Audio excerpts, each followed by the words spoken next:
Assalamualaikum warahmatullahi wabarakatuh.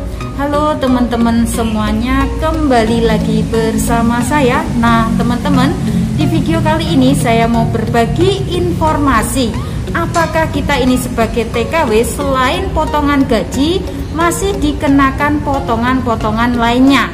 Oke, so buat kalian yang penasaran, simak videonya dan stay tune terus.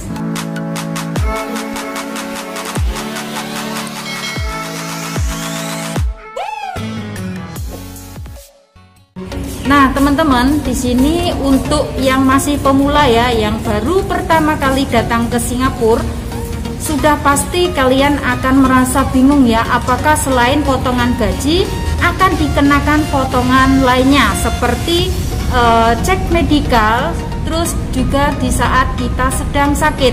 Nah sebenarnya di sini ya teman-teman, untuk cek medikal dan saat kita sakit itu yang akan ya mengurus biaya pengobatan ataupun biaya cek medikal itu adalah urusan ataupun tanggung jawab dari majikan. Oke, jadi di Singapura tuh enaknya ya, kerja di Singapura itu kalau kita cek medikal, kalau kita sedang sakit itu yang menanggung majikan. Lain ceritanya kalau di Taiwan ya teman-teman, kita mau sakit, kita mau cek medikal, itu semuanya yang menanggung diri kita sendiri. Nah, seperti itu. Saya di sini bisa ngomong seperti ini karena saya juga mantan TKW Taiwan. Nah, oke teman-teman. Jadi buat kalian yang bertanya ya, Kak, apakah di Singapura itu selain kita bekerja menjadi seorang TKW itu selain mendapatkan potongan gaji atau kena potongan gaji juga dikenakan potongan-potongan lainnya? Nah itu tidak ada ya teman-teman. Jadi kalian nggak usah khawatir ya. Di sini kalian kalau sudah habis potongan gaji, kalian bakal menerima gaji full ya. Itu semuanya hak kita ya. Dan kalau bisa teman-teman, mintalah gaji kalian itu tepat pada waktunya ya, jangan sampai diulur-ulur ataupun kalian minta mungkin di bulan berikutnya kayak gitu, karena yang namanya orang ya itu pasti mereka banyak pikiran ya teman-teman pada majikan ya ataupun siapalah ya yang menggaji kalian, itu sebaiknya diminta tepat pada waktunya ya. Buat kalian yang bekerja ke Singapura, kalau kalian itu ada penyakit ya seperti mata minus, seperti penyakit kulit, nah seperti itu biasanya itu bisa masuk ya teman-teman, karena teman saya sendiri itu berada di depan rumah saya. Nah itu matanya minus dan dia di saat bekerja memang selalu memakai kacamata. Terus kalau soal penyakit kulit ya seperti korengan ataupun kudis ya, sebangsanya itulah ya, sebangsa panu itu biasanya kalau nggak terlalu banyak ya itu masih bisa ya. Nanti kalau di Indonesia saat cek medikal itu biasanya diloloskan ya teman-teman. Nanti kalau setelah sampai di Singapura itu juga bakalan diloloskan. Yang penting nanti seumpama sudah sampai di rumah majikan ya, kalian ditanya sama majikan, nah ini kenapa kulit kamu kok bisa seperti ini, kalian jawab dengan jujur saja, nggak apa-apa ya. Siapa tahu nanti kalau seumpama ya majikan kalian itu baik, terus kalian akan dibelikan obat ya, termasuk rezeki juga seperti itu. Jadi jangan minder ya, karena sudah ada temen kita sendiri ya, waktu bekerja di Singapura ini juga ada keluhan mempunyai penyakit panu ya. Panu itu sebangsa bisa dikatakan temennya kudis kayak gitu, tapi itu bisa lolos ya, asalkan kalian yang penting ya itu sehat ya, kalian ada niat untuk bekerja, benar-benar kalian itu mempunyai niat yang serius ya, seperti itu. Karena kita ini sebagai seorang TKW ya teman-teman itu nggak mudah ya. Kita di sini ikut majikan ya, apalagi yang baru pertama kali datang ke Singapura ya, itu sudah pasti nanti kalian bakalan diuji mental. Karena yang namanya kita bekerja ya teman-teman, dimanapun, kalau menurut saya toh itu di Indonesia atau di luar negeri, yang namanya kita bekerja ngikut orang itu sudah pasti ya. Kadang itu juga kita berjalan mulus, kadang suatu hari kita juga kena marah. Nah seperti itu sudah hal biasa.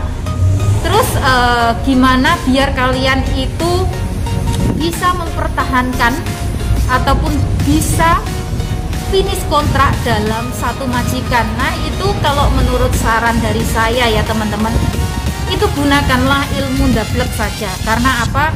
Kalau kalian sedikit saja, baru sedikit ya, terus kalian masukkan ke hati, dipikir, tiap hari dipikir, akhirnya nggak nafsu makan, akhirnya buat kerja pun juga nggak jadi enjoy. Jadi kalian merasa nggak betah, merasa pengen pindah, akhirnya seperti itu. Kalau bisa jangan ya teman-teman.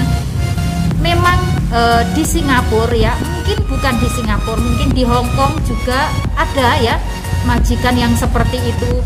Itu memang awal mulanya seperti itu. Nanti lama-lama kalau kalian sudah terbiasa menghadapinya, kalian itu menjadi kebal ya teman-teman.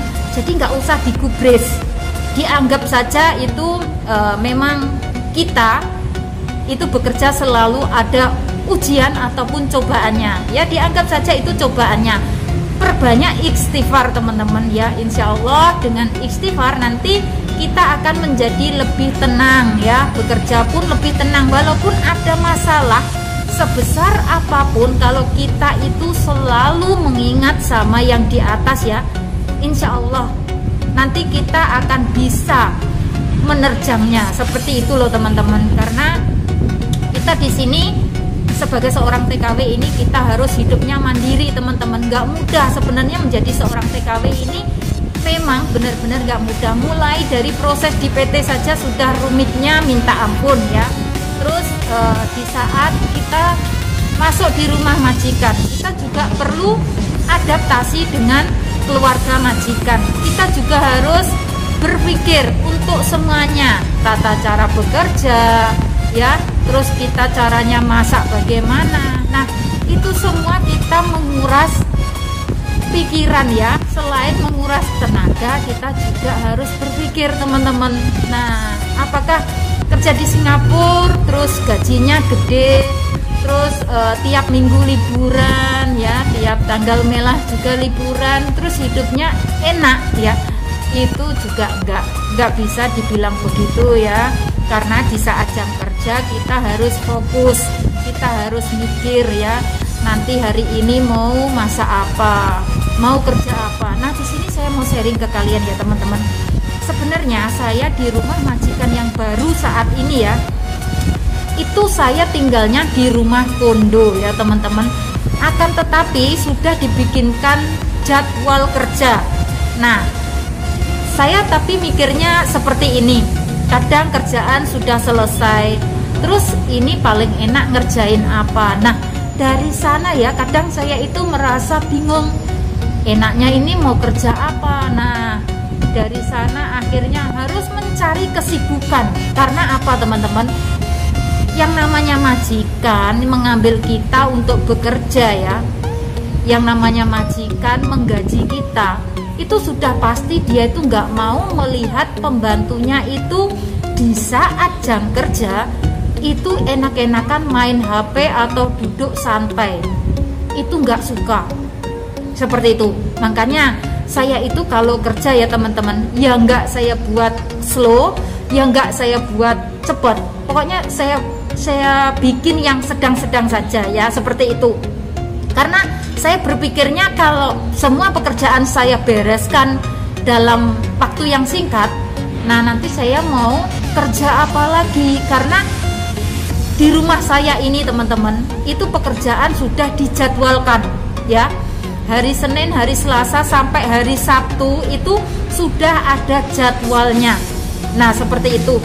Terus kalau masak pun ya teman-teman, masak itu juga dijadwalkan seperti itu. Jadi Saya itu kadang itu merasa bingung loh teman-teman, padahal saya di sini itu sudah lebih dari 12 tahun ya, tapi saya masih merasa bingung. Karena apa? Rumah saya itu nggak kotor ya, rumah saya tinggalnya di lantai 12, terus selalu ditutup karena kita selalu membuka ini ya, di rumah majikan selalu membuka aircon atau AC ya, jadi rumahnya nggak begitu kotor. Jadi di saat pekerjaan sudah selesai, itu saya itu merasa bingung, kadang ini mau ngerjain apa, mau duduk juga nggak enak, majikan mondar-mandir kayak gitu. Terus ini kan ceritanya ya teman-teman, anaknya majikan, maksudnya momongan saya kan sudah besar ya, sudah 2 bulan lebih. Nah itu pun juga jarang banget saya pegang. Semua itu yang menghandle itu majikan ya, mulai dari mandiin anaknya, mulai dari ganti popoknya, ganti baju.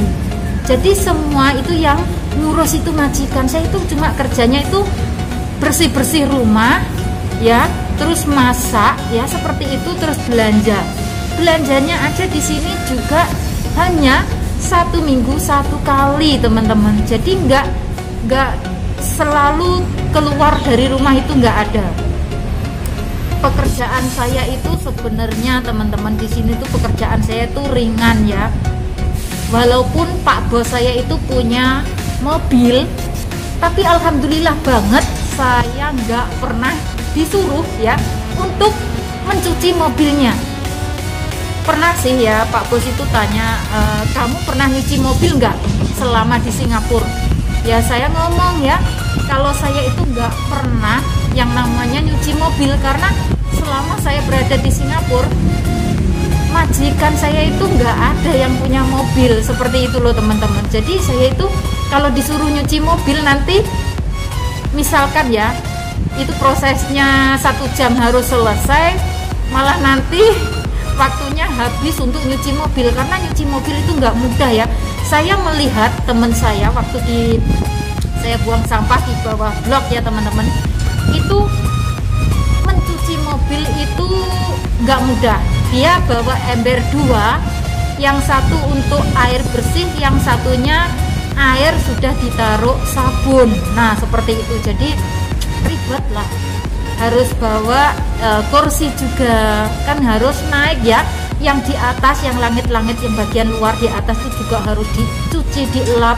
Jadi teman-teman, selain saya berbagi informasi sambil sharing-sharing juga ya, pekerjaan sebagai seorang TKW di Singapura itu, saya sekarang tinggalnya di kondominium teman-teman. Itu kamarnya ya ada 3, yang satu itu master room, itu kamarnya majikan ya, yang gede. Terus yang kamar sebelahnya itu kamarnya anaknya ya, yang anak yang baby, itu juga gede. Terus ada juga lagi 1 kamar itu nggak begitu gede ya, sedang. Nah kamar saya itu ada di dapur ya, memang rumahnya seperti itu memang model zaman dulu ya, bukan yang saat ini. Nah saya itu juga dapat toilet sendiri ya teman-teman. Toilet ada sendiri, kamar tidur ada sendiri ya. Terus pokoknya enak ya, alhamdulillah. Di majikan yang kemarin ya, majikan India itu, saya kamar tidurnya juga dapat sendiri. Tapi kalau toilet sharing lah ya, dipakai bersama, karena toiletnya yang ada di dapur itu juga untuk semuanya, bukan kayak di kondo. Kalau di kondo ini memang toiletnya sendiri-sendiri teman-teman. Di ini ya, kamar master ya, master yang miliknya majikan itu, di dalam kamar tempat tidur itu ada toiletnya. Nah terus di kamarnya anaknya yang baby ini ya, di depannya itu juga toilet. Jadi toiletnya ada 3 komplit dengan yang ada di kamar saya. Jadi mungkin di sini untuk kalian yang tinggalnya di flat atau di apartemen ya, itu mungkin kebanyakan toiletnya itu cuma 2. Kadang kalau flatnya yang kecil itu toiletnya hanya 1. Kalau toiletnya 1 itu lebih susah lagi teman-teman. Karena apa? ibaratkan ya, kita itu mau ke toilet ya, mau ke toiletnya itu misalkan ke toiletnya belum selesai terus didobrak sama kemungkinan anak majikan atau majikan, ya itu nggak enak banget kalau hanya satu toilet. Kalau 2 toilet itu masih lumayan banget ya, seperti itu. Nah teman-teman semuanya, mungkin ya dari kalian kalau ingin bertanya lebih jelasnya lagi atau lebih detailnya lagi tentang Singapura ini ya, karena mungkin saja kalian masih pemula atau baru pertama masuk datang ke Singapura ya, kemungkinan kalian belum tahu ya, silakan saja inbox saya di Facebook Asih Ngawi atau di Instagram saya Asih Ngawi ya, nanti pasti akan saya respon ya, seperti itu. Oke. Dan di sini nggak lupa juga saya selalu mensupport kalian semuanya ya, selalu mendoakan buat teman-teman yang ingin bekerja ke Singapura ya, semoga diberikan kelancaran, mendapatkan majikan yang baik, bisa finish kontrak dalam waktu 2 tahun dan pulang ke Indonesia membawa kesuksesan. Amin ya. Oke teman-teman, jangan lupa dukung terus channel ini dengan cara subscribe, like, comment, and share ke sosial media yang kalian punya. Dan saya akhiri vlog video saya sampai di sini. Akhir kata, wassalamualaikum warahmatullahi wabarakatuh. Bye bye.